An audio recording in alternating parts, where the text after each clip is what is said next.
Well, guys, I don't know what's going on with the GoPro 7. It's been fine. I haven't had any problems. Now it's going stupid on me. I mean, I recorded getting this thing running, and I went back in there to look at the files because it kind of did some screwy stuff yesterday. And then it didn't record it. It says unable to view. I took the SD card out, put another SD card in it. I don't know, man. I think it's time to switch camera brands. I think I'm done with these GoPro cameras. I really do. I think I'm done with them. So let's do this again. I got it running. Let me go over the stuff that I already went over once. Again, too bad you couldn't see it actually first fire up. I had to jump it off. I had to put some jumpers on the batteries. And I bled it out with this primer pump here. They've got the wiring jerry-rigged. I got to fix all that too. It's not going to happen today. It's not idling. It's not even up against the idle stop, because I figured out why. This plate that I put on here that holds the air throttle and holds the throttle linkage, it's slotted. So I need to loosen those bolts up, and we might do that real quick. Let's get a 9/16, an extension, and an end wrench. Fuel shutoff solenoid screwed up in it. I got to get another one of those. But you can run these. We've ran them before without them. That's not that big a deal. You just can't shut it off from the cab.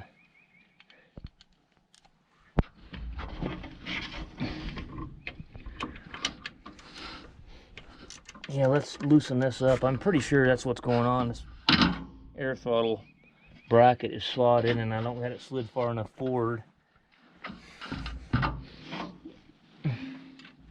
I think that's what's going on anyway.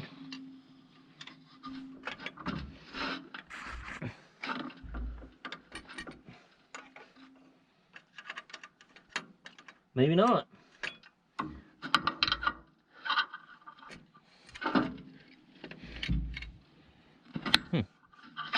Maybe not. What the hell? I didn't change anything on the throttle linkage.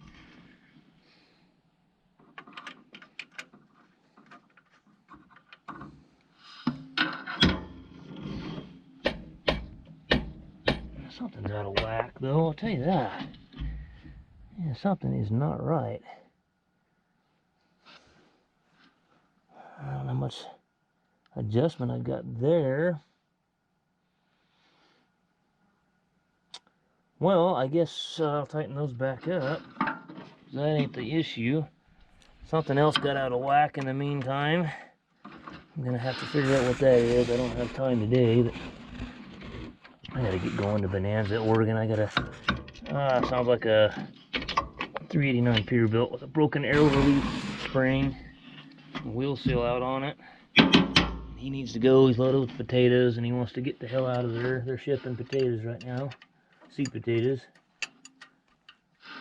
So let's let everybody at home listen to this thing run. Now, this is the way. Fuel cell solenoid, okay? Spring loaded off, and then when the thing's magnetized, it pulls the plunger up, and that lets it turn the fuel on. And this little button down in here, you can start it with it off. So here we go. Let me rack this forward.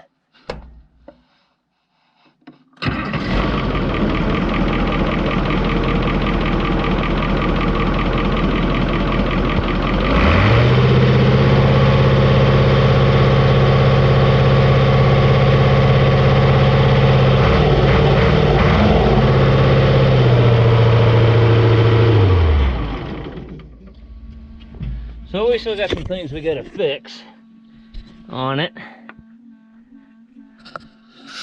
She's a runner.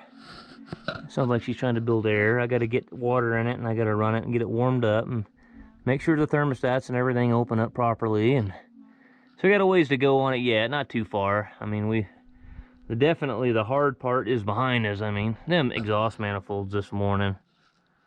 I had a buddy of mine that's got a, well, I think it's a 99 Freightliner Classic with a CM 570 Signature Series Cummins in it, and he put some aftermarket injectors in it and got it.